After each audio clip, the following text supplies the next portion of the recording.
Pages waiting. So here we go. Here we go.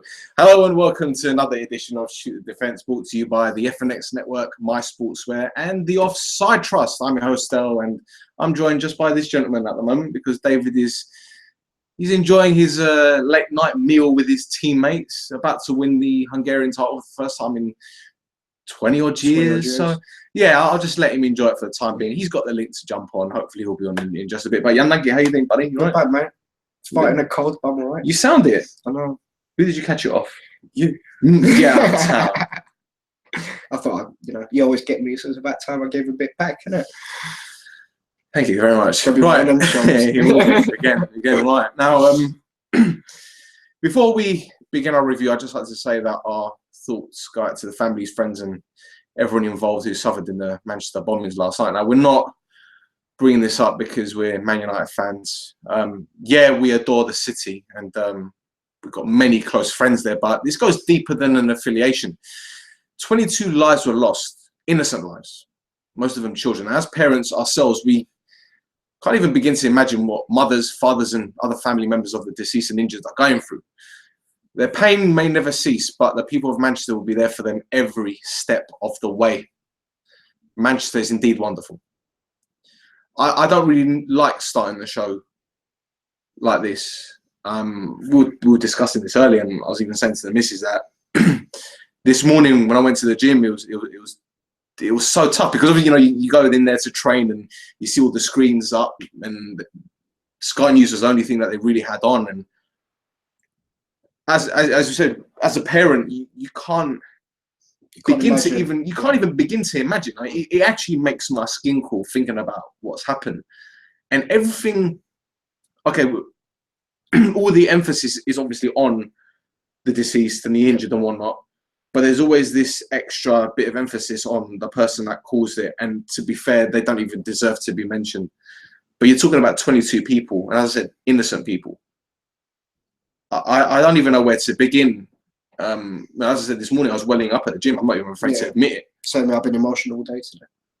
It's on the selfish side, you always think about if that was your own and whatever else, and it's been horrible, absolutely horrible. And it disgusts me, the world that we're living in at the moment. It's appalling.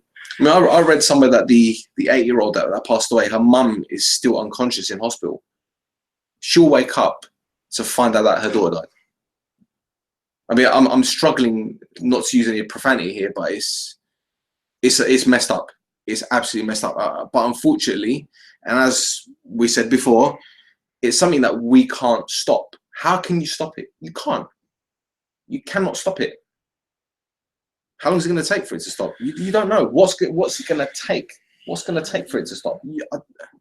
It's beyond belief. And as a parent, I feel selfish for bringing a child into this world.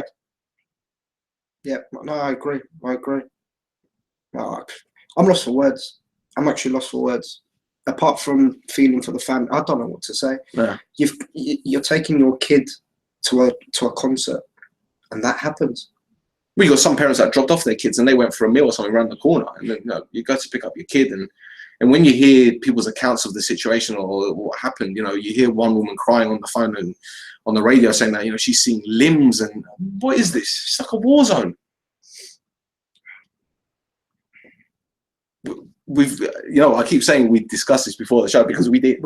Half an hour talking about it. It's crazy. And as I said, you hear little things like security. The levels of security are determined on the artist's profile. Yeah. So if it was like a Puff Daddy, or if it was like a Beyonce who gets full houses, and the type of person that goes to watch them, the security is going to be heightened. Yeah. They're going to be tougher. It's going to be more stringent. But because it's Ariana Grande and her demographic are 5 to 15, 20-year-olds, oh no, it's all right. It's fine. Let's just leave it. We'll just do a basic search. So how do we stop it? Do we check everybody before we go to? Well, that's what they do. But what do we do? The thing is, this person that detonated the bomb wasn't actually in the arena itself. He was in the exit, which is right by the station. So obviously he wasn't targeting just the people that are coming out. There's also people that are coming out of the station, not just coming out of the arena. What's he achieved? Well, he's achieved what he set out to achieve, which is total, terrorism. That's what it is. It's just, but I see. So we're very active on social media, and then you see different comments. I see a woman in America saying, "Oh, he had to target women and female kids." I'm like, this has got nothing to do with sex. It's got nothing to do with sex. It's not as if this guy thought, "Oh, I'm just going to target women today. I'm a misogynist." That's how it is. That's not how it worked. His target were children and everyone that was in the building. But because it causes more pain and more havoc, and I hate discussing things like this because it makes my blood boil, it makes my skin crawl, and we've heard and seen everything today. Credit to the people of Manchester. Credit to the emergency services. Credit to them, because bad enough hospitals are already packed at the moment, and there aren't enough beds to go around. They're having to contend with kids being wheeled in. Credit to a lot of cab drivers and things. Yeah. I was listening to the news earlier, watching the news, and apparently they were taking everybody free of charge and giving them hot drinks and make sure everyone got home. Yep. So it shows that everyone was kind of united together, and it's good to see at a terrible time. Yeah, like this. You hear about cab drivers in Liverpool, and we're talking about 30-40 miles away, making trips. So well done to everybody. Absolutely, absolutely. But see, here's the thing. This is where you have faith in humanity. It's stuff like this that you think, right? There is hope somewhere. There is, but no, it's terrible, and it makes me uncomfortable talking about it. It makes me really, really uncomfortable. Yeah, no, you're 100% right, 100% right. But we have to address this because. It's obviously something. As I said before, it's something that's close to our hearts. We've got friends and family that live up there, and like I said, it's not just Manchester. If it happened in London yesterday, if it happened in Liverpool, if it happened in wherever, Glasgow, still saying the same thing. It doesn't. As we've said before, as we've agreed, if it was mostly adults, it would get to us. It would affect us. But it's kids. This is the thing. Kids that, as I said, completely innocent, that know nothing about what's going on in the world, that are just completely oblivious to everything. They just want to go to see their idol. Some of them might be like a once in a lifetime kind of thing. They've just gone to see someone that they look up to, someone that they listen to their music, they enjoy, they watch them on television. As I said, they idolize them. In 10 years' time, they might go to an X Factor and they say, "I want it to be just like Ariana Grande." Yeah. But now the majority of them will remember this for the rest of their life. And it's the scar as well that's left on a lot of mental people. Scar, absolutely. Mental scar. It's the fear. Maybe they don't want to go out anymore. Maybe they don't want to go to a concert again. You don't know how it's going to affect their lives going forward. It's BS, isn't it? It's the closest you're going to get to hear me swearing tonight. I'll tell you that. But there's sorry guys, we didn't really mean to start off in such a sullen tone, we have to, absolutely. This is something that has affected the world, not just and we keep talking about this, we keep saying this, it happens everywhere. I'm sure we're expressing the same views that everyone that's watching and feeling, so we're talking on behalf of you guys as well. Let's be fair, it happens everywhere. It happens everywhere. Don't get me wrong. The thing is, we don't hear about it happening too often. We know it's happening, but we don't hear about it happening too often. So it's easier for us to say, hearts are with Manchester, should be with the world, really, because as a humanity, is just messed up at the moment. And let's move on. Let's move on while we wait for Mr. Groff, who I presume is hungover or whether you're drunk and rolling down the hill. But so let's talk about what happened at the weekend, final day of the season. That's sad times again, really. How many months have we got till the next season? 2.5. 2.5. I think we'll be all right, won't we? Yeah. We'll cope. Somehow we'll cope. Well, look. I got a status. I was like, what am I supposed to do for 3 months? What's wrong with you? What's wrong with you? Well, let's talk about what happened at the weekend. And Stamford Bridge was not only the setting for Chelsea's title coronation, but also the end of two contrasting eras.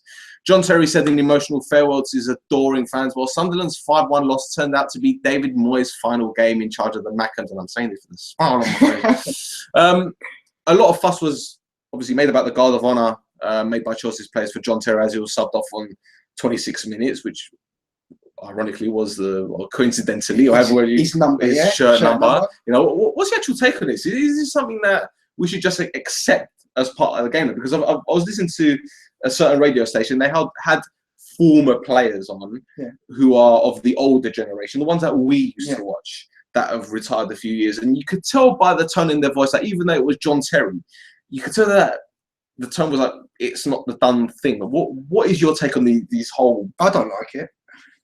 Apparently, John Terry spoke with Sunderland before the game and agreed to kick the ball out in the 26th minute. David Moyes agreed to kick the ball out. What's that all about? But I'm asking you.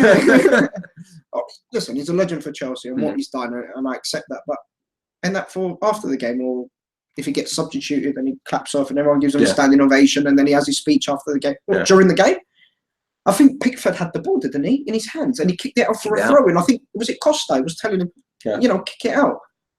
So was it planned? In a sense, in a sense of, did they know Pickford was going to have the ball, and that a bit of spot fixing as well? Then there's that. You know, if you knew that Terry was going to kick the ball out or something, if I knew the ball was going to kick out, well, then you put a bet on a. I'll bet my mortgage on it. Yeah, on a throw in the 26th minute. Yeah. So my mortgage, my car, my kid, bet everything on it. You know? So no, I'm not a fan, to be honest. Maybe a guard of honour before the game. He comes out, it's his last game, he claps everybody. Yes, but during the game, no, I'm not a fan of it. I don't accept it. When did this all start anyway? Because it must have started on the continent. I don't think it actually started in the UK. I think it's something that we've obviously picked up or inherited. Like a lot of Brazilians and South Americans do things like that. You know, like Ronaldinho and things like that. But it doesn't do it for me still. No. Sorry. No. Yeah. You a fan of it? Not really. No. I think they should. These things should be left until before the game or after the game. Give him his guard of honour as he's coming out on the pitch, or as isn't it also time wasting? So what's the difference with someone walking off to get substituted and they're in his socks and his shin pads, and then he can get booked, but he spends 5 minutes clapping everybody and hugging everyone because he's being substituted? There's no difference. But you see, this is where we're going back into uncharted territory, whereby you got referees that will give certain things and referees that won't. And this referee on this day was probably told they're going to kick the ball out on 26 minutes, ref. That's what they're going to do. So, you know, and let's be honest, if he booked John Terry for doing that, can you imagine the stick? He'd get in the neck. And the thing is, we'd be talking about that. Yeah. We'd be talking about that. Yeah, that would have been funny. It would have been. It would have been. But can you imagine, first thing Monday morning, he was out of order. It's not the spirit of the game. The referee's sitting there thinking about was it in the rules of the game to get the ball out? It's like you're damned if you do, you're damned if you don't. If you don't book him, then you get slated. If you do, you get slated. He's just sitting there, go, do it as quick as you can, kind of thing. Well, I mentioned David Moyes earlier with a very big smile on my face. And obviously, you know how I feel about David Moyes. He's now had 4 jobs in 4 seasons. Is there actually any way back for him now? It can't be, surely. Cyprus are looking for a manager. His career's gone. It's got to be. Gone, isn't it? It's got to be. It has to be. It's got to be. Listen, I said this on Sofa Sports the other day, and shout out to Harry and the boys at Sofa Sports. They're doing an incredible job. I said on his show that this has got to be it for him, surely, because he was at Everton, then he went to United, then fair enough, what happened at United happened at United. He was on hiding to nothing. Sociedad after that, yeah, he went to Sociedad. Now, he was there for 6-7 months, however long he was there for. I'm sitting there thinking, did he not look at their academy, or did he not see any players that would suit the Premier League? So that if he did, by any chance, get another job in the Premier League, well, brought someone in, bring them over. Yeah. And let's be honest, signing a player from Sociedad, how much are you going to spend? You're not going to be spending more than you do on Lescott's wages, would you? Or Rodwell's wages. He played on Sunday. But this is what I'm saying. So I'm sitting here thinking, right, you've joined Sunderland. Maybe you might sign 2 or 3 Sociedad players, or maybe a couple of players from their academy that, I'll get them on loan or something. What does he do? He goes for Januzaj. He goes for Everton rejects. And who else did he go for? And it should be. But he's done well for him. Yeah. But still, these are players that probably wouldn't even get in Everton's reserves. Yeah. There's no disrespect to them. Anichebe wouldn't. Oviedo was 3rd choice at left back. Yeah. Gibson. Really?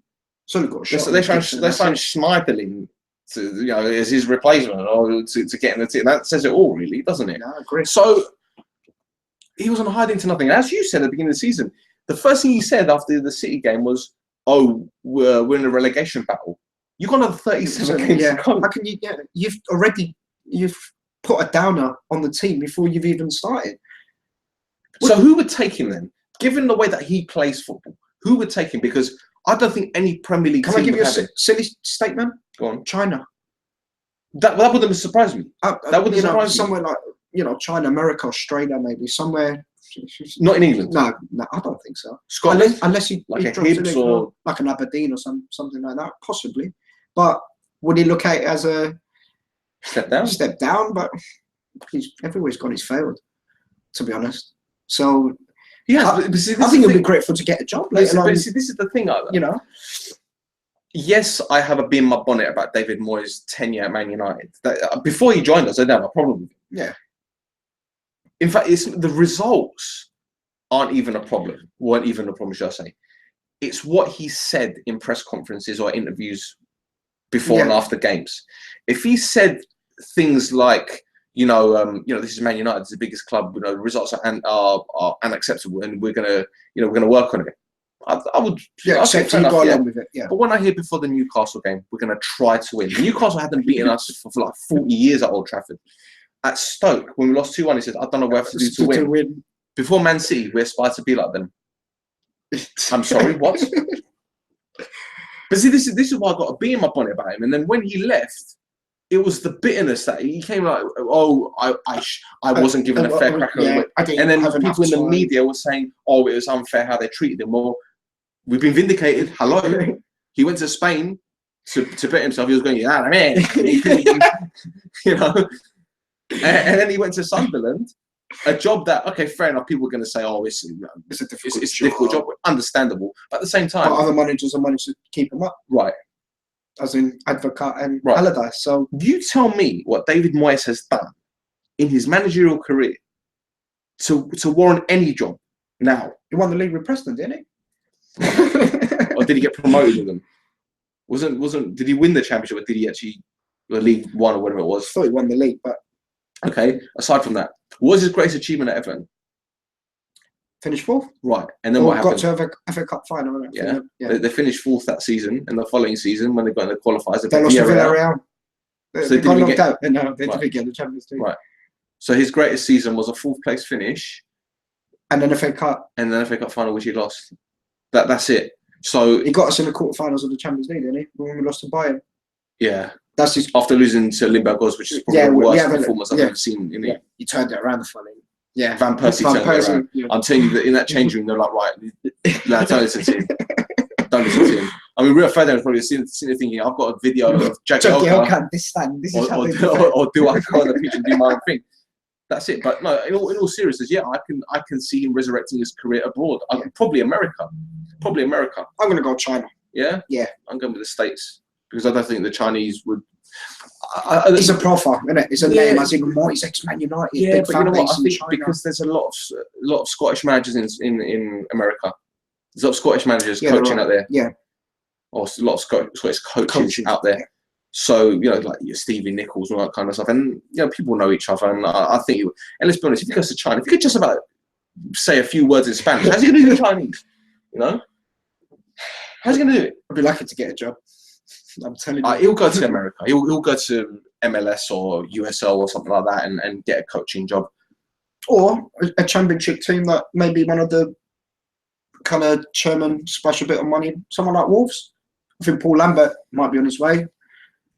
You don't know. I mean, like I said, he'll be grateful for an opportunity for a job.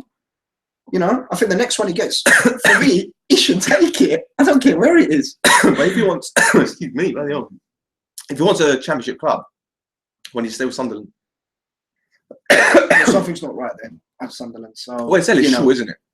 Yeah, he's always been. Well, the past few managers, he's always been a bit. Well, the funny thing is, the statement last week was he was staying, wasn't it? That's what he said. He came out and he said, "I'm staying." Yeah, when they first got relegated, I'm going to be here for next season. So, unless he's asked for money to build the team for next year in the championship, and he goes, "No, you're going to deal with what you got. And he's probably thinking, I'm not having another season like that. And he walked. Well, look before Allardyce, they had Advocat, they had Poyet, Di Canio. Who else did they have before? Steve Bruce. Who else did they have? They've had quite a few managers. Roy Keane. So I'm thinking, well, how much has this club spent over the years on players? And the price tag of a lot of these players. Barini, £9 million, wasn't it? £10 million. Yeah. Rodwell. Djilabodji, wasn't it like £10 million? £10 million for him. You know what? He has to be in the top 5 worst signings. No, seriously, he has to be. How can this? You won't understand. He was at Chelsea, and then they It was at Nantes, wasn't he? He started at Nantes, and then he joined Chelsea for $1 million. Yeah. Then he went to Werder Bremen for 5. Yeah. And then they sold him for 10. I mean, what were they thinking when they went to put this offer in? Obviously, you're going to go in with a starting price. So Werder Bremen aren't going to want to make a loss. They're going to say, well, probably what, 5 million. 5 million is the minimum. We'll take 7. We'll take 7. 10 million. What did David Moyes turn around and think? Well, you know what? I did it a lot at Man United. I could have got Toni Kroos. I didn't. I could have got Vidal. I didn't. I could have got Royce. Fabregas. I did it on all of those. Even Fellaini, I did it. Mata, I did it.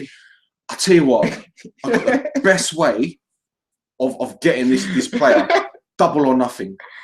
Double your profit or nothing. And they just went, yeah, okay. This stupid Scotsman. He is very stupid.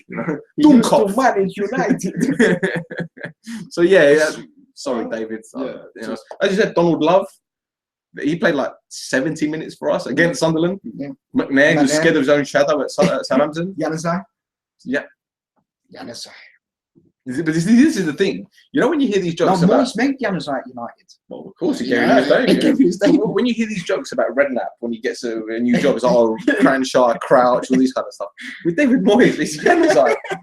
It's Januzaj. It's like when you go in one of your drawers or your cupboard, wardrobe, and you find something that you wore 10 years ago, and you think, let me see if that fits, just for bands. And you try it on, and it just about fits. And you're thinking, yeah, it just about fits, so I'm going to go out wearing it. And you know it's not going to work. People are going to look at you funny. They're going to judge you, but you don't care because it fit you 10 years ago. It still fits now. And this is David Moyes and Januzaj. He tried him out a few years ago. He did all right. Let's be fair on the kid. He had a good breakthrough season. Yeah. But then after that, he thought, you know, I've got this Sunderland job. What can I do? Januzaj. Call on him. You know, he had a good season at Dortmund. I bet Mourinho was like, yeah, you can have him. He's like, Januzaj, yes, take him. Take him, David. Yeah, but his signings were atrocious. His tactics are poor as well. He's got no clue. He's too defensive as well. Too defensive, one-dimensional. I remember watching. I can't remember which game it was. I think was it Spurs? One of the games they got battered and had Djilabodji and Denea centre back. Denea's another one. Like Man City are just loaning him out every season. We don't want him.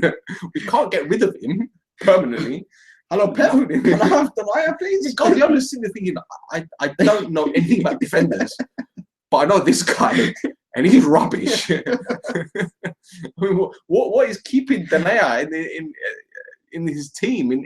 He's a Belgian national team player. It just shows why they went down as well. On the serious side, if you're going to pick all the rubbish from everywhere and try to put him in the team, what are you going to get? Sunderland bottom. But see, this is the thing. I'm not saying they had bad players. Pickford, as I said, it's a fantastic goalkeeper. Pickford and Defoe. You know, I think the fullback, the right back, Billy Jones. I'm not saying he's fantastic. He does a job. But he'll do a job. He does a job. You know, he's like a 7 out of 10 player or 6 out of 10 player. Larson is another one, dangerous from set pieces. You know, Catamo he's filthy, but you need someone with that. Rodwell, what's happened to him? What's happened to him? Hasn't he got the worst record in the Premiership? Rodwell. Yeah, in a sense of, wasn't he like in 30 games he played for Sunderland and never won a game when he was there, when he played or something silly like that? Remember. Didn't he score against us? Did he score against us a couple of years ago? Yeah, he did. That says it all, doesn't it? I think we should move on after that. Enough boys and Sunderland. The worst players score against us. Like, what's his name? Alves, that was at Middlesbrough. He hadn't scored for like 12 years or something like that. Or sorry, 12 weeks, 12 games. Desiree Job? Did he score a hat-trick against us? He scored a hat-trick. No, he scored twice. Yeah, twice. Job scored against us. I don't even. Every time we play a team and he's like, he hasn't scored the goal in 10 games. No, he's got to score. First goal scorer. If not, put Mikel Silvestri's own goal, 33-1. Yeah, okay, enough about that. How long have we wasted, like, slating David Moyes? Must be a good, like, 10 minutes. I feel sorry for our listeners, if we've got any. Is there anyone out there? I'm sure there is. Right, let's move on then. So David Moyes, his former club Everton travelled to the Emirates in a game that Arsenal had to win if they stood any chance of a top 4 place. Unfortunately for them, Liverpool's 3-0 win over Middlesbrough and Man City's final 5-0 demolition. See, my dyslexia coming out. Man City's 5-0 demolition of Watford meant Arsene Wenger's men failed to qualify for the Champions League for the first time since 1996, when I believe Bruce Rioch was in charge. Yep. Happy days. He's just as bad as Moyes, isn't it? Probably worse. Arsenal's win came at cost, didn't it? You got Koscielny sent off for a reckless challenge. He's out for 3 games. 3 games, So including the cup final. Yep. Gabriel picked up a knee injury. Not the best preparation for the cup final, is it? No, not at all. I fancy Chelsea to win it. I fancy before even Koscielny suspended, especially Gabriel. I don't rate Gabriel anyway, so I don't even think it's a big loss for Arsenal, to be fair. Sad times for Arsenal, especially missing out on the Champions League for the first time in, was it 20 years or something like that? 21 years. So, but they did well in the end, in a sense of they had a good run. They had a good go at it. It's the fact that City were kind of consistent and Liverpool didn't drop a lot of points at the end. Otherwise, one slit and Arsenal again somehow through the back door would have made it for the Champions League. Well, I said this at the beginning of the season. I went on Chris's show, Guna Eagle Eye, guys. If you're an Arsenal fan, go on Guna Eagle Eye on YouTube. He's got a fantastic show. It's a solo show. He talks about Arsenal, gets guests on sometimes, and he's really spot on with his stuff. And I said to him at the beginning of the season, Arsenal are one of the few teams that can string a good winning run together. I don't know how they do it, but they just do it. And they've done it again this season. Problem is, it's too late. Yeah.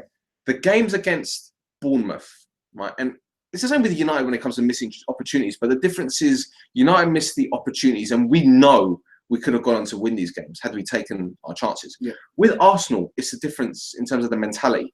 When they scored against Bournemouth with 2 minutes to go, they were celebrating. Yeah, if Giroud isn't too busy dancing and doing his little camel kick, whatever thing that he was doing, they could have gone up the other end and got a winner. Little incidents in games. Watford, that was a killer for them, wasn't it? Yeah. Losing 2-1 to them. Yeah. Well, Watford, for me, are one of the poorest sides in the Premiership. I don't rate them at all. Yeah. Not it's got anything to do with Arsenal losing that game, but I just don't rate Watford. Games like that are the ones that are kind of...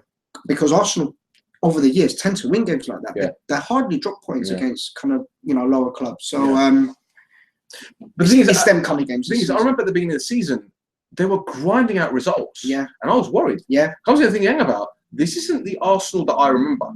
They were digging out results like that 1-0 against Burnley away.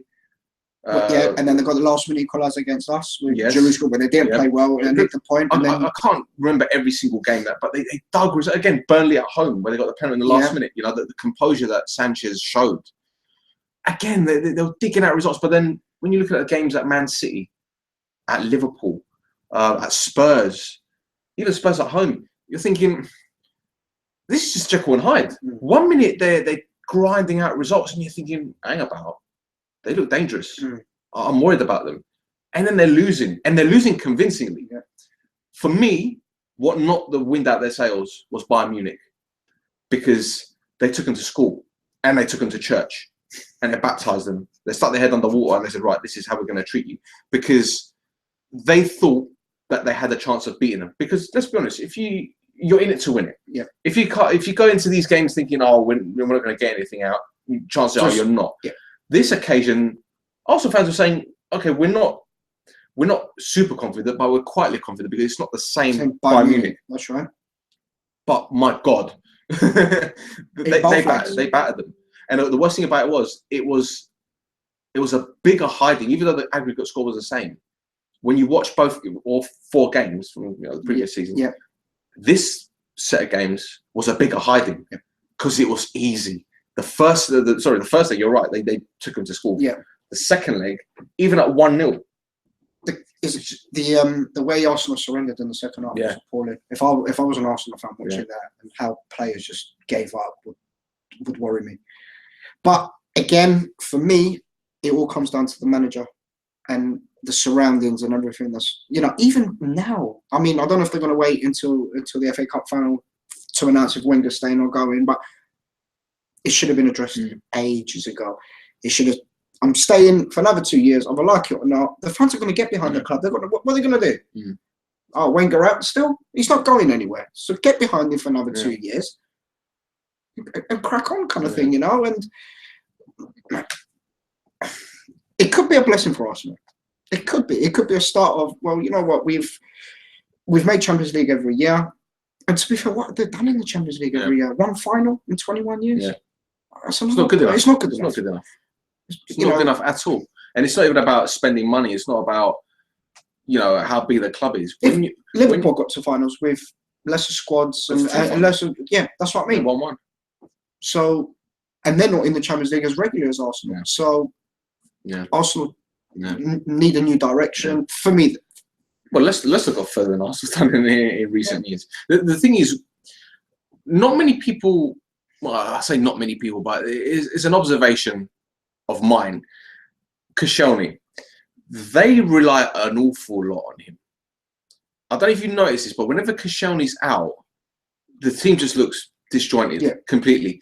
Is he that much of an influence? Is he that much of a character or a personality? Because granted, he's their captain. I've never really seen him shout or scream or point directions. He makes big mistakes. He's a good defender, don't get me wrong. Yeah. But they put him on this pedestal. You know, they call him Boscioni or whatever, which is stupid. But that's the way that they go. It's their social media following or whatever they want to call it. But what is this fascination with him? When United had Rio Ferdinand injured, you know, you could call on someone else to come in, you know. And when Stam was injured, they'll have Ronnie Johnson and all the great Liverpool teams in the past. When they had the central defender injured, they could always call upon someone else that would come in because they had leaders all over the pitch. Arsenal don't have that, do they? They don't have that. I mean, is he that much of an influential figure that when he's out injured, they can't cope without him? Because I've seen them play well without Sanchez. I've seen them play well without Ozil. I've seen them play well without Giroud, without Ramsey, without all these players. Yeah. But when he's out, they just seem like balsa wood. You know, it's because the opposite of Fort Knox. It's because the defence is not good enough. They rely too much on him, like you said. But this is what I'm saying. Okay, what about Mustafi? What about, you know, you said you don't rate Gabriel, but is he the only one that could do a job? Is he? I don't understand. I mean, Holding's doing fantastically well, but I don't expect too much from a 19-year-old, hasn't he? Yes. Yeah, he's been very, very impressive. Like, I think he'll be a future central defender for England, 100%. Yeah, 100%. Comes up with a ball. Yeah, can play, can defend.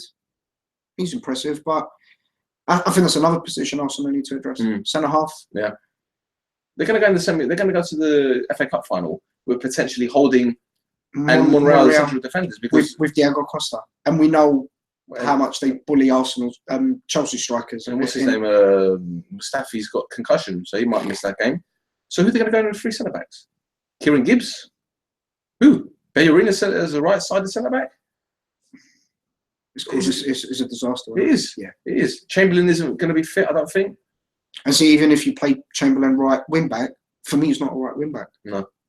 Yeah, he's good going forward, but defensively, he's not there for me. In the middle of the park, I don't know. But we'll talk about the cup final later on. No. And while let's just stay on the subject of Arsenal, I might as well. They've failed to reach the top 4. It's actually led to more questions about the club's future. I mean, what do you think this means to them? Will Wenger stay? Can they keep Sanchez and Ozil? It's going to be a big summer for them on and off the pitch, won't it? Yeah, absolutely. I think Wenger will stay, even though I think he shouldn't. But that's not what I really need, to be fair. I think a lot of the Arsenal fans want him to go now. But personally, I think he will stay. Yeah. I think he will get backed because they're under so much pressure now to bring in more quality, and I don't think the Arsenal fans will accept another season like they've just had. And I think the summer will be a very kind of big indication of what they're going to do for next season. If they can keep Ozil and Sanchez and build, they could potentially have a good season, because if they don't want the Europa League, they can concentrate on the league. They won't be in the Champions League. Wenger can focus himself on the title next season. And with everybody now playing Champions League football and having more games, okay, Arsenal could potentially, with the right players, with the right attitude, right mentality, could push on next season. Okay, well, let me flip the coin again. We've seen with United this season. Yeah. Spent big. Yeah. League form wasn't great. Europa League caused us to play Thursday, Sunday. Yeah. Mourinho said at the beginning of the season that he didn't want to be in this competition. Yeah. But obviously he changed his mind when he saw our league position. Yeah, exactly. Saw the way that we were finishing and our injuries and whatnot. If you look at Arsenal's squad compared to United's, yeah. Right, and I'm not going man for man here. I'm just talking about strength and depth, right? They've got just as many defensive frailties and defensive deficiencies, right? There isn't enough depth in comparison. Yeah. You know, both of them, both squads. Midfield are roughly the same. If you want to talk about, you know, strength in numbers, and up front, I'd say Arsenal probably edge it in terms of quality going forward up front. Okay. Yeah. Now, the onus is on them to spend money, right? Because if they don't spend money, then he's going to have to rely on his younger players, which he doesn't do that often anymore, because of obviously maybe the same situation as most Premier League clubs, whereby the youngsters aren't good enough to take that kind of challenge, especially in the Europa League, where you know you're traveling to Moscow or all these Ukraine. Yeah. So from a mental perspective, he's probably thinking that they're not good enough. So what happens? Does he spend big and go on an assault for the Premier League and aim for a top 4? Does he aim for the title? Or does he say, right, I'm going to balance both. I'm going to mix youth and experience in the Europa League and just take a gamble to see how that goes? Because I'm hearing Arsenal fans like Harry saying, well, I'm not happy to be in it, but it's a route into the Champions League, which is understandable. Which is a good attitude, because we've used that if we win tomorrow. Of course. Listen, if we win tomorrow, a bad season turns good. Yeah. To try and win Champions League. Exactly. So the mission accomplished. Yeah. Is that going to be Arsenal's mentality next season? This is what I'm thinking, because there's so many ifs and buts and whats and whatever to throw their way. But what is Arsenal's mentality? What, you talk about the club, or in terms of on the pitch or off the pitch? Just the objectives at the start of the season. Like City. City's objective is to win the title. Right. We know that. Right. Chelsea, the same. United, we're not at that level yet, but the club that we are, we have to be challenging. Probably Liverpool. Arsenal? Well, ask Mr. 67% Stan Kroenke, because he just cares about the revenue. Yeah. He just cares about the revenue. That's all that matters. So I'm assuming that, no, they're not a club that will challenge for titles then, if that's the mentality. Because if it was, you put your money in your pocket and you back the manager and you give him more chance of bringing the trophies. So, answer to your question, I think he'll probably try and balance both and see what happens. Well, I'm going to just say, if Arsenal do not spend at least 200 million this summer, they're not doing anything next season. And I'm talking at least 200 million. The problem now with Arsenal as well, that they're not in the Champions League. So they haven't attracted the bigger players over the years. Who are they going to attract now in the Europa League? Well, that's fair. That's fair to ask. However, when you look at United, they've been able to attract big names. So why can't Arsenal? They're in the I don't want to cause an argument, but you they're in the compare United with Arsenal. Well, if you want to talk about club size, no. You talk about history, yeah. But Arsenal are based in London. They have players like Ozil who are a draw. They've got Sanchez who are a draw. But that's when Arsenal were in the Champions League. So Wenger, when he's gone to sign him, could be you're my key to push us on. What would be the key now? As in, you're my key to get me back in the Champions League? Players are not going to want to listen to that. I'll give you an example. Griezmann. All the talk about him going to United and everything else. It all is about tomorrow for me with Griezmann. If United don't get Champions League, I don't personally believe Griezmann will be a United player. But if we win, I think he will join. That's the mentality with players now. They want to play, unless Arsenal offer a player 400 grand a week. Yeah, they're not going to say no. Look, we know that. Put it this way, but if it's an ambitious player, I don't think he will join. No. Okay, well, if it's a footballer like James Rodriguez, for example, right, who wants out of Real Madrid or allegedly wants out, and Arsenal sign him, is that a statement of intent? Because I think it's the type of player that they go after, not the name. It doesn't. For me, it doesn't matter about big names anymore. I don't think it matters, because you could have a Varane, you could have a Di Maria, you could have a Falcao, you could have all these big names that have come to the Premier League and haven't really done too much. Or you could have, I don't know, a Lucas Vazquez from Real Madrid, Moussa Dembele, or I don't know, like these players that can come in and make do an a job impact. and make an impact. Exactly. You know, like a Yossi Benayoun. I mean, people slated the guy, but he did a job everywhere. Yeah, it was there. Son at Spurs, he's been fantastic. You can get these players. Yeah. And I think these are the kind of players that Wenger will want now. I don't think he wants your big names. I don't think he wants your Sanchez's. But will Arsenal accept that, though, the fans? Because this is what they've been wanting about. They will accept it if they see results. This is what I'm saying. Yeah, it's good to have a marquee player. It's great to have someone that you can put in the back of your shirt. But let's be honest, if Sanchez's attitude wasn't great, if Ozil's attitude isn't great, and they get rid of them, but they bring in 3 or 4 players that aren't that caliber, aren't that marquee, aren't that big names, the team, Arsenal will take that. Exactly. Yeah, absolutely. So, but this is what you're saying before about attracting big names. I don't think it matters anymore. It doesn't. It never has done. The only reason why attracting a big name would matter is to get the shirt sales and make Puma and Adidas whatever more money. And make the company more viable for potential sponsors. That's all that matters. But buying the marquee kind of signings and names brings in other players too.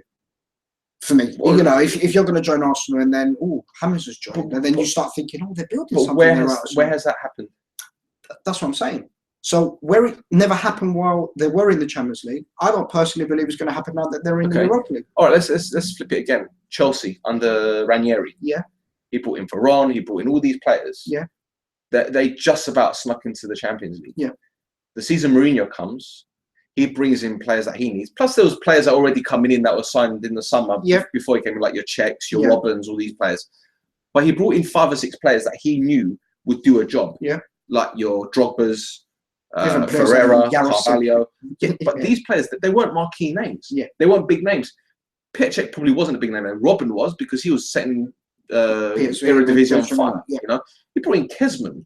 Like these players. Kezman was big at that time. He was scoring a lot of goals. To be fair, but you know, he brought in these players because he knew that he could play a system and build something with them. He won the League Cup and the Premier League in his first season. Yeah.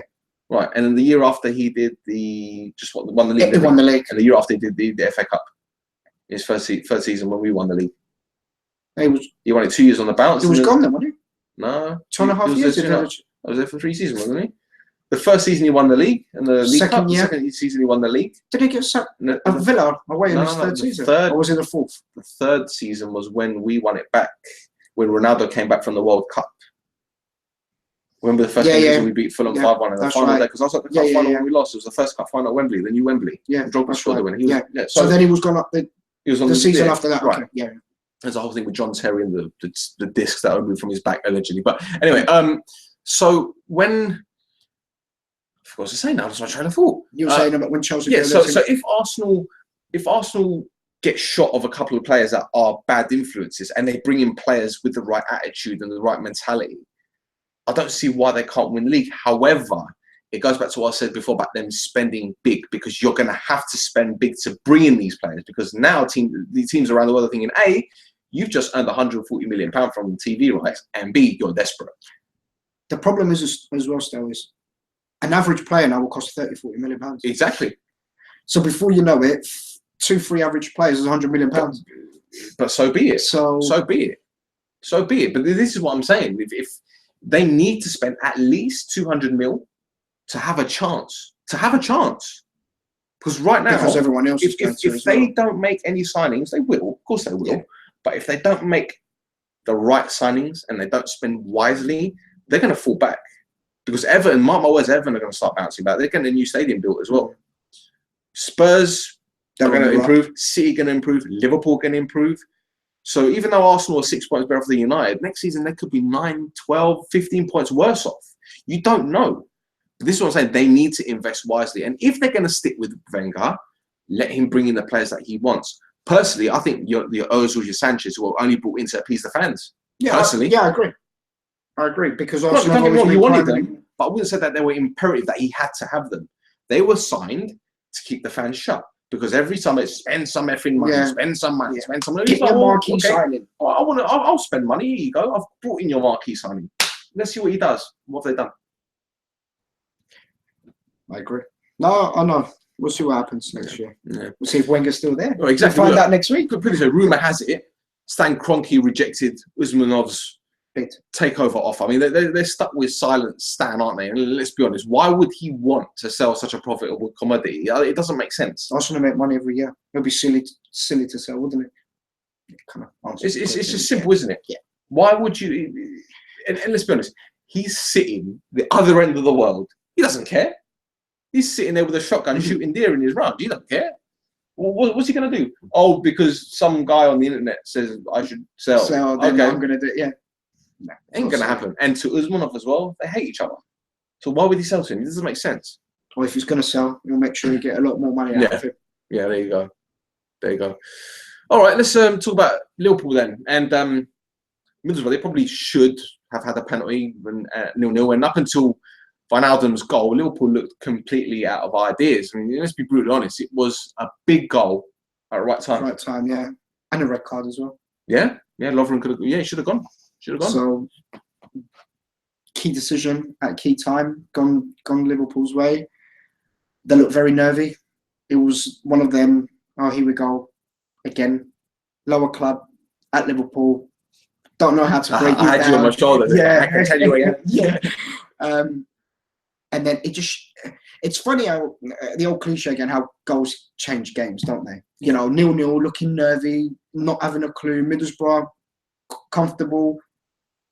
Goal goes in, second half, different story. Liverpool it's like they were a completely different side. Yeah. But you can even tell from that Klopp's reaction as soon as they scored. It's like the whole kind weight of off weight off his shoulder kind of thing, and it freed up the players to go and express themselves. And to be fair, as much as I don't like admitting this, but Liverpool deserve the Champions League spots this season. The football that they've played, the goals that they've scored, the entertainment value, they deserve it for me. Yeah. So, yeah. Enough. Yeah. Right, Harry Kane bagged his second hat-trick in a week in Tottenham's 7-1 annihilation of Hull, while at Old Trafford, Mourinho named 12 academy players in his 16-man squad for the Crystal Palace game. Josh Harrop and the returning Pogba scored in a comfortable 2-0 win. Right, Kane won the Golden Boot with 29 goals. So where would you put him in a list of top strikers in Europe or even the world? He's up there. Yeah? For me, yeah. Who's ahead of him? Suarez. Yeah. Just Suarez. Neymar? No. Higuain? I love you. You know that. I think Kane's probably better. Yeah. I think he's a better finisher than Higuain. Falcao? Better than him. Mbappe's had a good season, but he's still young. Kane's up there. He does it on a regular basis. Yeah, the argument could be he's not done it for England yet, but then again, who does for England, to be fair? So you can't knock him for that. Look at the chances Kane gets a game. He hardly misses. He's not a striker that goes one-on-one with a keeper and he misses. He puts the ball in the back of the net. His goal ratio to shots must be brilliant. I'd love to know if someone's listening. I think he's got like 74 goals in 2 or 3 seasons or something crazy like that. He says it all. And he scores all types of goals. For me, he's like the old-fashioned Alan Shearer, Kane. He scores headers, left foot, right foot, free kicks, penalties. He scores every single goal that you can think. And Kane can play as well. He's not only just a centre-forward. His link-up play is good. I don't want to upset the Tottenham fans, but I'll take Kane at United. I think Kane would be ideal at Man United. Yeah. Well, the thing is, I know you're an admirer of Pochettino and the Spurs way in inverted commas. Can Spurs afford to go another season without a trophy? I mean, when you look at players like Alderweireld, Lloris, Vertonghen, even Allen, I think they might consider their options if next season they don't win anything. Personally, It depends on the direction Tottenham are going, and the way that they're going at the moment is all forward, all positive. If you look at where they've, become or where they've gone in the last 2-3 years, it's incredible. Would you ever thought Tottenham would challenge for the league? Not in the years I've been watching Tottenham. They've always had average players. They've tried to play football the right way, but never had the right manager, never had the right players. Pochettino's come in, and to be fair, Tottenham fans were a bit, really, Pochettino, but what he's done, fantastic. As for the players staying there, again, it depends what they do, who they sign. You know what I think about Tottenham. I think they're a lovely side, play football the right way, they're entertaining, and I think they're 2, possibly 3 players away of winning the league, in my opinion. The thing is, next season they're at Wembley, and I've heard a little story that, well, I don't know how true it is, that they've asked to change the dimensions of the pitch to make it smaller. Now, I know the guys that are beyond the pitch discussed this the other day with Phil Martin and Danny Higginbotham from Listen to Beyond the Pitch. If you get the chance, it's an absolutely fantastic show. They were discussing this the other day, and they were saying that when Spurs have gone to grounds that are very similar to White Hart Lane in the sense that the fans are over them and the pitch is small, they've done very well. Watford, Hull, but when they've gone to bigger grounds, they've they've struggled, but they haven't put their stamp on games. Anfield, White Hart Lane, all these. Sorry, I said White Hart Lane. I know what you meant. Yeah, you know what I mean. I don't know if someone listens to it, but these big grounds where you kind of the pitch is bigger, the fans are slightly. Okay, look at West Ham's ground. They were there. Yeah, they hardly got a kick. That's Tottenham's worst performance of the season. Right. So I know it's easy for me to say, Wembley's going to be the same sort of thing, and changing the dimensions won't really make much of a difference. But as I said again on Sofa Sports News, if any set of supporters can create an atmosphere at Wembley, it would be the Spurs fans, because I think they're second to none, really. I know the acoustics at Wembley are absolutely garbage, but they can make Wembley a fortress. They can. And if they're getting, let's say it's a 90,000 seater stadium, and you only get 10% or 5% for away seats. Those 4,500 away fans. You're talking about 85,000. Come on now. If you can't create an atmosphere with 85,000, it adds to the pressure, surely, though, on Pochettino. It must do. It does, because of the expectancy Tottenham have done, or what they've so-called achieved in the last 2 years, or where they've become. It'll be interesting to see who Tottenham do sign this season, because they've got the Champions League. People will look at them and go, they play good football. I fancy a bit of Tottenham. Wembley, the expectation. And Levy is good as well. He knows how to do a deal. He'll probably know how to get a good player in as well. I think he'll have an influence as well. Tottenham will be dangerous next season. And they can't use the stadium, though, as an excuse, because I think it's unacceptable. I think a footballer should adapt, should play. A pitch is a pitch for me. I mean, we've played football at Sunday where there's no grass on the pitch. So a lot of those Spurs players have played at Wembley anyway. Exactly. And then, you've got international players who play week in, week out. So for me, it's not an excuse. Yes, you have to adapt. I'll probably go along with that. But it's all about the first couple of games for me. If they get, a few results at the beginning of joining Wembley, it builds confidence. Yeah. A bit like West Ham. They started, the wrong way where the results weren't good. And it was all, it's the stadium. It's not the stadium. Stop using the stadium as an excuse. Exactly. So key, Tottenham, few wins under their belt at the start of the season, and then there'll be no hindrance regarding the stadium. Okay, fair enough. So Mourinho, he did the unthinkable, daring to play a team mostly made up of kids. I can't really blame him, though, can you? I mean, tomorrow night is make or break, isn't it? Absolutely. It's such a vital game for United. It's United's biggest game for 4 years for me. People might think whatever they might think about that Europa. The fact that we were in it, maybe we didn't want it. Maybe it wasn't the objective at the start of the season, and quite rightly so, being a United fan. There's bigger priorities than the Europa League. But as the season went on, it became a priority. And look where we are now. The league position is unacceptable. But if we win the trophy tomorrow, we're in the Champions League. He's won 2 trophies in his first season, and he's got something to bid for next season. Yeah. So that's a massive game tomorrow. Huge. To say I'm nervous is is an understatement, to be honest. Do you know what the thing is? I was thinking about it today. Sunday, I had the cigar out. I just couldn't care less about the result. I was going to watch it. It was lovely watching the kids, though, wasn't it? On Sunday, it was off like a testimonial game as well, you know. And they played well. And the Crystal Palace had the deck chairs out there. So they were already on holiday, weren't they? Precisely, but then you've gone from one side of the spectrum to the other. And tomorrow, I don't know about you, but I've got a downstairs toilet, and I'm probably going to try to be watching the telly from there. I'll probably just set the iPad in there and stream it from there. I've never been so nervous for a United game in my life, and I went to Moscow for the Champions League final. And when John Terry went to take that penalty, I was like, I didn't feel any nerves in comparison to tomorrow. I don't know why. I was crying. I lost it, mate. I was just like, if it happens, it happens. And the one thing I was thinking is like, God, if they win it, can you imagine the journey back? Because I flew to Estonia with my mate, Jan. Yeah. We flew to Estonia, which is a 4-hour flight, and then we got a 16-hour train, and we had to do it back. And losing is not a nice feeling coming back to that. Nah, mate. And so I was like, this can't happen. And he missed, and obviously the rest is history. But did United do a guard of honour for Terry? We should have. Just to clap him for missing that. Well done. We're saying with you, John Terry, for a bit. But no, I'm breaking it because. Do you know why we're breaking it as United fans? Because we're not good.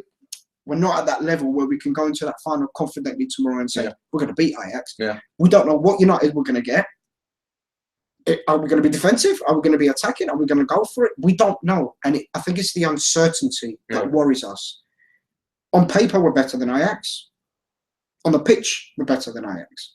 But it's now going out there and doing it. I think it's the fear of being embarrassed as well. Losing to a team that's an average age of 20. I mean, the central defender is 17 years old, for crying out loud. The goalkeeper is pants. But then you've got Rashford who's a kid himself. Well, here's the thing. This is what I think is vital that Mata plays, because this is his stage. You think this is vital? Yeah, I hope he does. I think it's Mickey I think it's vital that Fellaini plays, because he will bully them. Yeah. That's the only way we're going to beat them. I'm telling you this now. That's the only way we're going to beat them. If we kick them off the park and just say to them, right, you're with the big boys now. Deal with it. The only thing I can say, and this is going to sound really bad as a United fan, going into the game thinking this is the only way we're going to beat Ajax at 20 years old, is the intensity. Can they cope with it? Can they cope with United's intensity? Because the Premier League is a completely different kettle of fish. And we saw with them going to Lyon that they can crumble and they can capitulate. That's what I'm hoping for an early. If there's ever a game I want an early goal, it's tomorrow. Just to settle, because the longer the game goes on, United will get nervy. A bit like Celta Vigo, a bit like Anderlecht. United got nervous, and it's the importance. It's not the fact of the trophy. It's actually the trophy's irrelevant, believe it or not, for tomorrow. No, I don't think it's relevant. You think so? Yeah.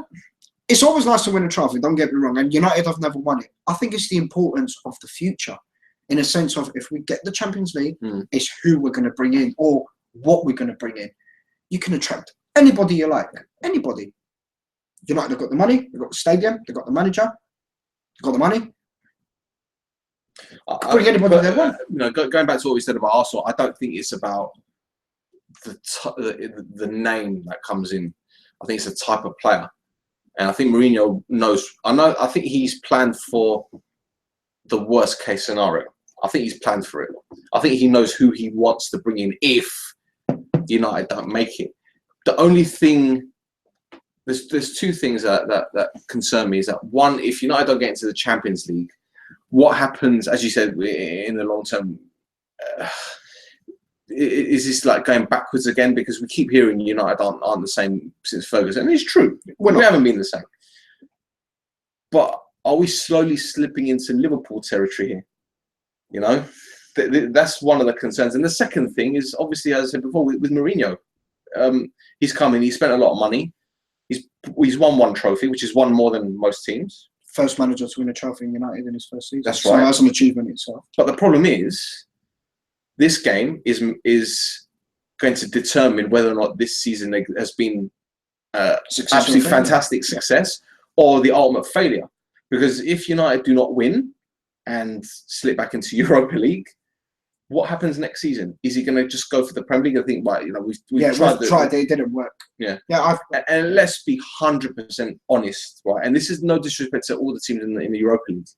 With the teams that United have faced, a team like Man United should be disposing of these lot. shouldn't be having to worry about losing to Feyenoord away. Yeah, or Gudetti missing the ball completely, yeah.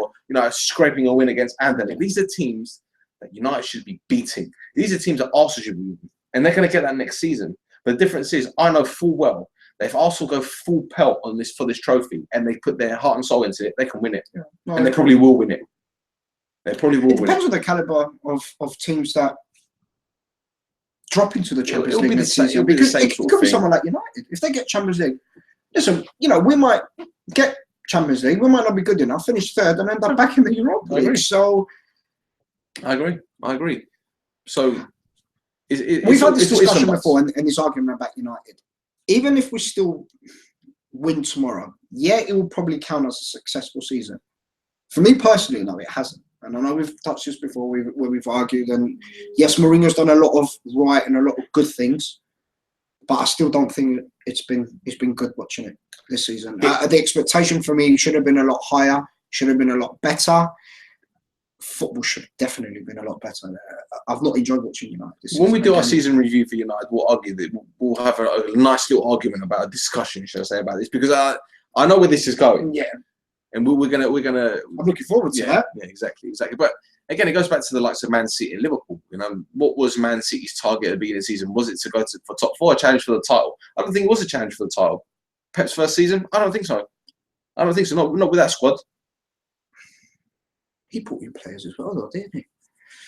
I think it was. I think Mourinho and Pep's objective was to challenge. I just think the way it materialised. And for me, Mourinho thought the United job was bigger than what he thought.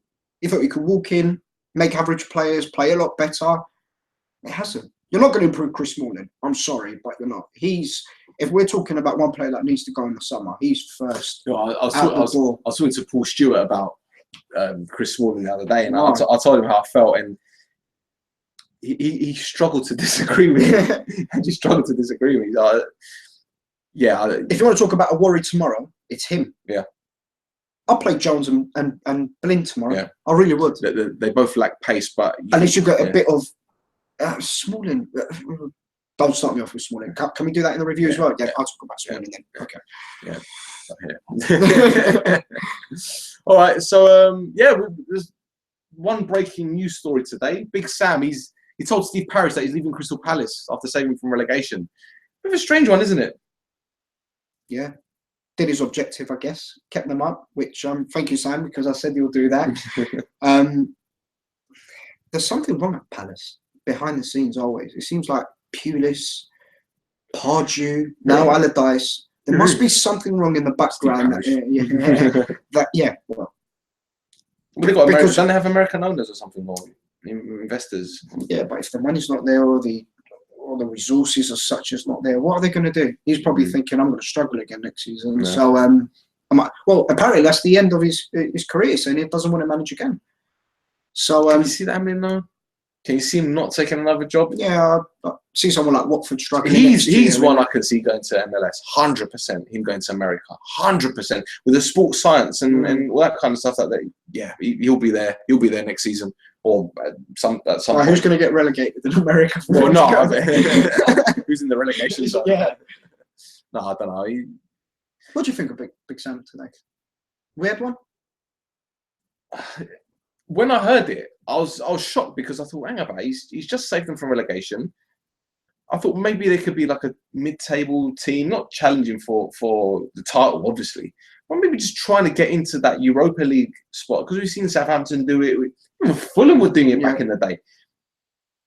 But as you said, there just something seems fundamentally wrong at the club behind the scenes. I mean, they had Pulis, Pardew, Allardyce.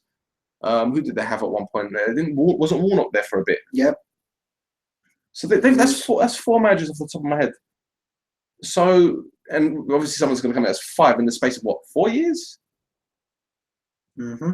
Yeah. So how can you have 5 different managers in just as many years? This isn't Serie A, where you've got managers going from club to club, bed hopping.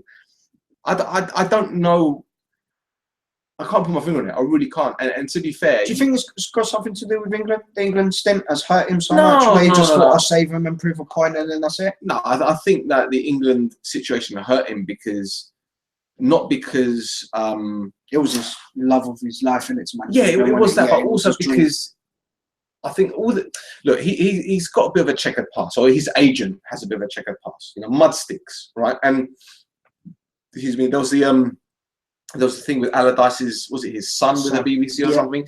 So as I said, mud sticks, and he had to rebuild his reputation. And getting the England job was probably his way of kind of like repairing everything and just saying, right, I'm starting fresh. You see me do well at Sunderland.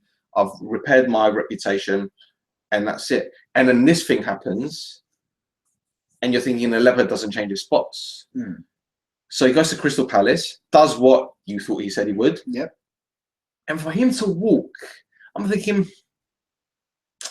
something's not right. Something's not right, because, as I said, he went there with a positive thinking. He went to save them. He did. I don't know if this is true, but there was a rumor he might go back to Sunderland. I don't know if that's true or not, but there was a rumor after Moyes today that he might be interested in the job again. So would he want to go back to the Championship and play 46 games plus cup games with a squad like that? Let's be honest, because they're going to have to break up that squad. Players are on big money in that squad. Big money. I mean, Defoe's already gone. He's going to Bournemouth.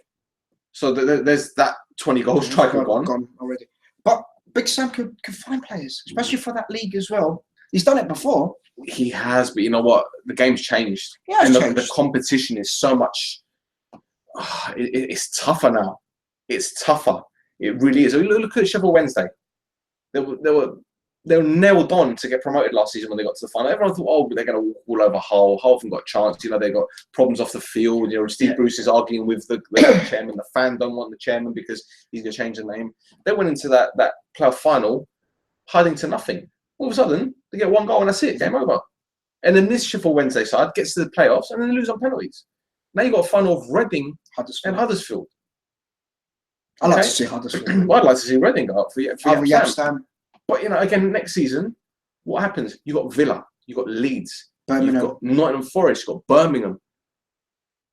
It's going to be tougher. There's a lot of big clubs in that Championship. For me, it's the toughest league. And this is why I think David Moyes walked, because I think he didn't think he'd be able to cope with it down there. Honestly, I'm telling you, if he stayed there, they'd drop down again.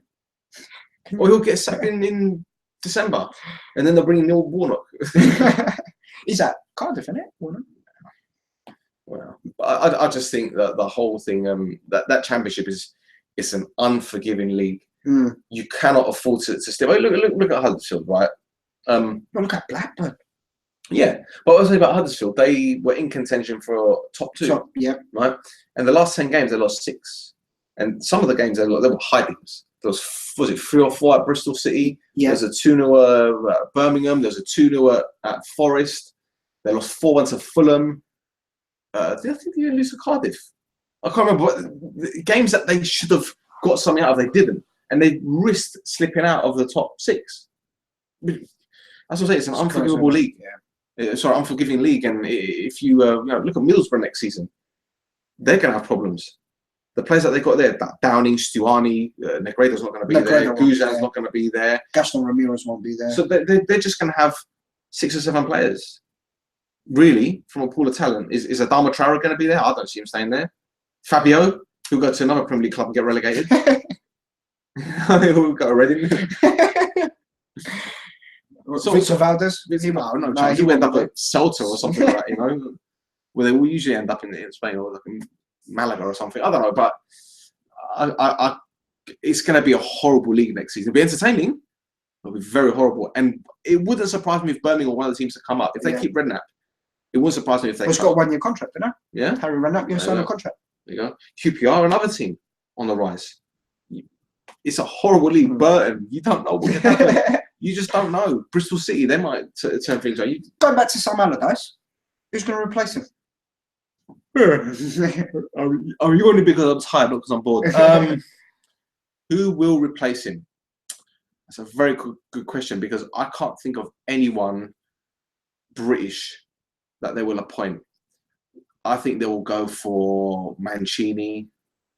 Yeah. They might go for Ranieri. Might go for Pioli. They might go for Ranieri. They'll go foreign. I cannot see them getting English. What about Marco Silva at Hull? Well, I'm going to go into that later. Okay. Apparently, Porto. Yeah, that's what. Yeah, I'm just going to go into that. But yeah, no, I can't see them going British. And let's see who are they going to get? Alec McLeish? Who? No. Brendan Rodgers? Who? Tell me who they're going to get. Which Brit are they going to get? David Moyes. Get out of it. They will never. He's not getting a job in the UK ever again. No. You heard it from me. Moyes. Don't do that to Crystal Palace. Look, Simon Osborne is a friend of the show. Don't do this. Sorry, Simon. He'll be upset, man. He'll be upset. But I cannot see them going British. I'll be very surprised. But I can't see who's out there. Which British manager is out there that will get the job? Unless they go for lower down the table, lower league. Steve McLaren. No chance. I'm just throwing names out. No chance. Gary Monk could be one. Gary Monk is only the only one I could realistically see. That's a good shout. Gary Monk or Johnson, the Bristol City manager. City. But I can't see anyone else. Who are they going to get? Mick McCarthy? Who?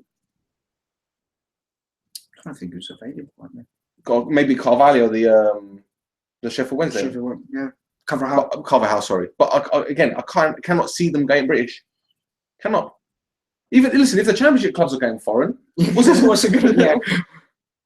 So I don't know. David Moyes. That's what I'm going for. Yeah. Just for a laugh. Fair enough. Okay, so in other news, let's go into that one because we're almost done. Rambling. How long have we been rambling on for?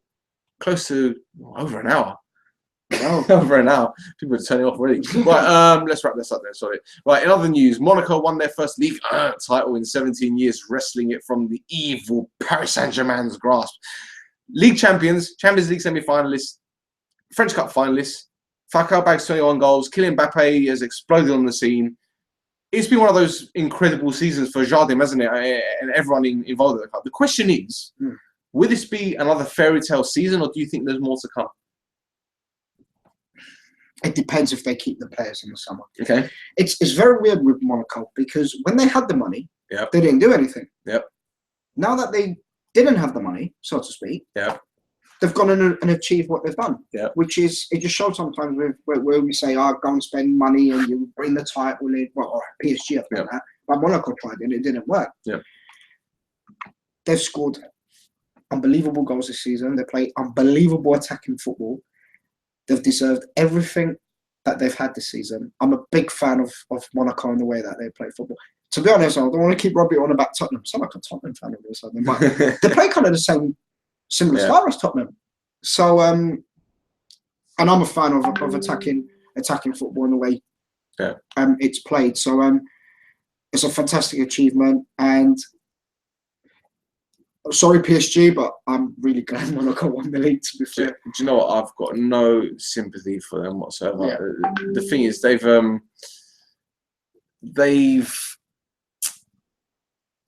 spent a lot of money. They brought in a new manager. They sacked Blanc after winning the treble. Yeah. They brought in, Unai Emery, expecting miracles in the Champions League. That weren't going to happen. When they beat Barcelona 4-0, I thought they're still going to find a way of messing this up. There's like something Man City-esque about them, and they did. And I thought, here we go. This guy's not going to be here for long. Then you start hearing, little rumours about Verratti leaving and Ben Arfa not being happy and whatnot. And then they signed Draxler, obviously. He's made no impact whatsoever. Di Maria's just been Di Maria, blowing hot and cold. I'm here for the money. Yeah, blowing hot and cold. So what is it to be with them? To be fair, I was more worried about Balotelli's team causing a threat, because they look half decent. And when Marseille brought in Payet and Evra, I thought maybe, but it's been Monaco all the way. I think they're the team to watch next season. They are, but the thing is, Marseille? Yeah. Yeah? Yeah, they've got the money now. Yeah, true. They've got Rudy Garcia as their manager. Yeah. It's Roma manager. So he's going to build something there. Well, let's see. They've got a new stadium. Well, not a new stadium, but they've rebuilt some parts of Velodrome. Yeah. But the thing is, with Monaco, the warning sign should have been there when they beat Arsenal a couple of years back. And they beat them convincingly. And I remember Arsenal fans before were saying, we've got Monaco now, we ain't got Bayern, we ain't got Barcelona, we're going to do Monaco. See how that went. So that was the emergence of Carrasco, wasn't it? Yeah, Carrasco and then Martial. Yeah. Berbatov tore him a new one. So yeah, it was one of those things. But yeah, Monaco have been absolutely fantastic. And they've stolen the hearts of a lot of fans. But as we spoke with Jonas the other week, can they keep a lot of their players? It's going to be very, very difficult. I don't think so. I think if the big boys in Europe are gonna come for them, then I think they'll be on the way. Mbappe, definitely. Lamar's a good player as well, the left winger. He's a good player. Fabiano's been with Man City, so he could be on his way. Bernardo Silva linked with United. Bakayoko, he's another one. I think the only one in the league is a goalkeeper because he's atrocious. Falcao, would he get another big move? I don't think so. I think he's happy there. Yeah, probably content. Moutinho might go as well. He's been there quite. Well, the Brazilian was it? The Brazilian who used to be right back, plays central midfield now. Fabiano. Yeah. City. It's been linked with City. Yeah. It was linked with United earlier in the season, wasn't it? But apparently that's who Guardiola wants as his right back. Okay, fair enough. Okay, so 2 down, 1 to go for Juve as they seal their 6th Scudetto in a row and going to next Saturday's Champions League final on the verge of a superb treble. Meanwhile, Real Madrid's win at Malaga was their first title victory since 2012. I can't believe that's astonishing, isn't it? Yeah, incredible. Right, so we saw the La Liga title go to the wire again, although it was pretty much over when Ronaldo scored in the 2nd minute. I can't help but think when Luis Enrique said he was leaving Barcelona the season in March, that was kind of like when they just threw in the towel. What do you think? It's the same situation with Arsenal, isn't it? Yeah. We're saying Arsene Wenger should have come out and said it, as in what he's going to do. And now Enrique's done it, and it's kind of backfired. So it can go either way. I think we knew Enrique was going to go. Yeah. So it's a difficult one. Yeah. It's a difficult one to kind of say it was the manager's influence that kind of cost Barcelona. I don't think so. I think Real Madrid, squad-wise, have been better than Barcelona this season, and they've been more consistent, and they've deserved to win the league title for me. Yeah. Well, Portuguese news channel TVI reported earlier that an agreement in principle has been reached between Hull manager Marcos Silva and Porto, which you obviously mentioned before. Now, if you look at Benfica, they've obviously stamped their authority on the Portuguese league for a while. I mean, they've just like done what a dog normally does and just marked its territory by peeing all over the place. Have Porto pulled somewhat of a masterstroke by bringing in Silva? I mean, we saw how well he did for Hull with limited resources. Yeah. What do you think he can do for Porto? I think he's the type of manager that can attract better players to the club. For me, he seems tactically aware. Yeah. Even though, Hull got relegated, but it's Hull. Let's put it that way. For him to do what he did and keep Hull until the second last game of the season, and they were still battling to stay up. That's an achievement itself, because we all thought Hull were dead and buried ages ago. So. The problem with Porto is the fact that with the players, they always seem to sell and not buy as well. For me, Porto, if they've got a few bob to spend, so to speak, he could attract better players and could challenge Benfica. There you go. Excellent. See, done and dusted. We've done it in well over an hour.